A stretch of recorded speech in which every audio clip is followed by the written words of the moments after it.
मैं जोगेंद्रनाथ मंडल हूं।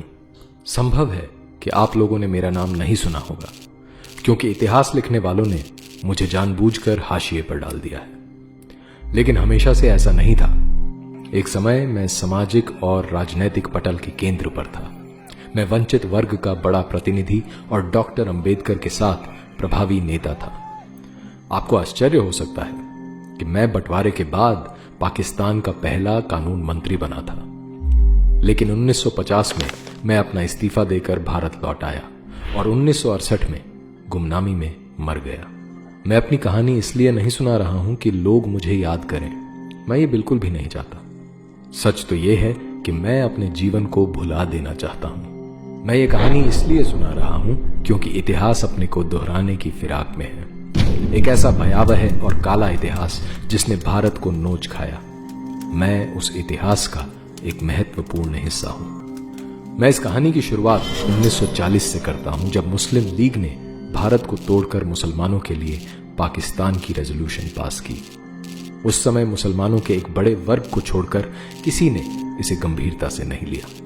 लेकिन 2-3 साल में ही स्थिति बदल गई और पाकिस्तान की बात हर जगह होने लगी। पाकिस्तान बनाने के लिए जरूरी सारे मोहरे आजमाए जा रहे थे। उसी समय हिंदू शेड्यूल्ड कास्ट राजनीति भी उफान पर थी। 1942 में डॉक्टर अंबेडकर ने शेड्यूल्ड कास्ट्स फेडरेशन बनाई। मैं फेडरेशन के सबसे प्रभावी नेताओं में से था। जहां डॉक्टर अंबेडकर हिंदुओं और मुसलमानों को अलग अलग जीवन धाराएं मानते थे और कहते थे कि इस्लाम की नजर से एक सच्चा मुसलमान कभी भी भारत को अपनी मातृभूमि और किसी हिंदू को अपना भाई बंधु नहीं मान सकता, मेरा दृष्टिकोण कुछ अलग था। मैं समाज को केवल राजनीतिक और आर्थिक आधार पर देखता था। मैं मानता था कि क्योंकि अधिकतर शेड्यूल्ड कास्ट हिंदू जातियां और मुसलमान आर्थिक और शैक्षिक दृष्टि से पिछड़े हुए हैं, तो ये दोनों एक समान हैं। दोनों मिलकर एक राजनीतिक ताकत बन सकते हैं। शायद मेरी इसी सोच को जानकर उसका फायदा मुस्लिम लीग ने उठाया। 1943 में मुस्लिम लीग ने मेरी ओर हाथ बढ़ाया और मैंने अपने सारे एमएलएज के साथ लीग का समर्थन कर दिया। मुस्लिम लीग के नेता मुझे आश्वस्त करते रहे कि पाकिस्तान में शेड्यूल्ड कास्ट हिंदुओं को सामान्य से भी ज्यादा अधिकार होंगे।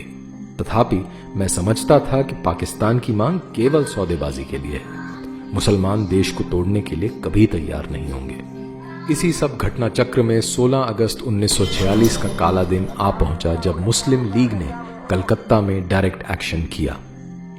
हिंदुओं का भयानक नरसंहार हुआ। गुस्साए हिंदुओं ने मुझे मुस्लिम लीग से अलग होने को बोला, लेकिन मैंने न केवल समर्थन जारी रखा, मैंने शेड्यूल्ड कास्ट हिंदुओं को दंगों से अलग रहने को बोला। इससे हिंदुओं का नरसंहार आसान हो गया। अक्टूबर में नोवाखाली में डायरेक्ट एक्शन हुआ। मेरी खुद की जाति सहित शेड्यूल्ड कास्ट के हजारों हिंदू मारे गए। हिंदुओं का धर्म परिवर्तन और हिंदू महिलाओं के बलात्कार हुए। इतना ही नहीं, दंगों के बाद मुस्लिम लीग के खिलाफ आए अविश्वास प्रस्ताव को हराने के लिए मैंने समर्थन भी जुटाया।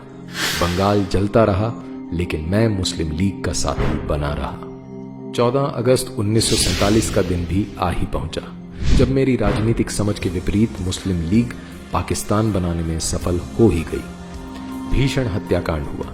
देश भर के हिंदुओं ने मुझे बुरा भला कहा, लेकिन मैं लीग और पाकिस्तान के साथ बना रहा।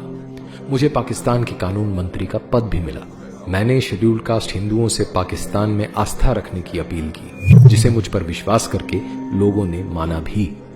लेकिन इसके बाद इस्लामिक पाकिस्तान का असली चेहरा सामने आया। सारे वादे ठुकरा दिए गए। हिंदुओं का नरसंहार शुरू हो गया। हिंदू महिलाओं के बलात्कार, घर जायदाद लूटना, जबरन मुसलमान बनाना आम बात हो गई। मैं हिंदुओं पर हो रहे अत्याचारों की बात उठाने लगा तो मुस्लिम नेता और उलेमा मुझे अपने रास्ते का कांटा समझने लगे। फिर भी मैं पाकिस्तान सरकार को बचाने के लिए झूठे और आधे सच वाले बयान देता रहा। चारों ओर हिंदू मारे जा रहे थे। हिंदू औरतों को पाकिस्तानी फौज और पुलिस रात में अपनी हवस का शिकार बनाती। सबसे बुरा हाल मेरी अपनी जाति का हो रहा था, क्योंकि उन्होंने मुझ पर विश्वास करके आत्मरक्षा का कोई उपाय नहीं किया था। मैं जब गांव के दौरों पर निकलता तो हिंदुओं के कंकालों को कुत्ते और गिद्ध नोचते नजर आते। सिर्फ 10 फरवरी 1950 को ही ढाका में 10,000 हिंदू इसलिए मार दिए गए क्योंकि असेंबली में कुछ हिंदू विधायकों ने वॉकआउट किया। वो सब मेरे सामने ही हुआ। मुझे समझ आ गया कि इस्लामिक पाकिस्तान में हिंदू काफिर जिम्मी से ज्यादा कुछ नहीं है। काश मुझे ये बात तब समझ आ जाती जब डॉक्टर अंबेडकर ने एकदम खुलकर और साफ शब्दों में कही थी। लेकिन तब मुझे समाज का सांस्कृतिक पहलू नजर नहीं आता था। समाज को केवल राजनैतिक और आर्थिक चश्मे से देखने की आदत थी। बहरहाल अपना सब कुछ लुटाकर 8 अक्टूबर 1950 को मैं पाकिस्तान में अपना इस्तीफा देकर अपने देश भारत लौट आया। लेकिन छोड़ आया उन हिंदुओं को मरने और बदतर जीवन जीने के लिए जो मेरे मिथ्या स्वप्न की भेंट चढ़ गए।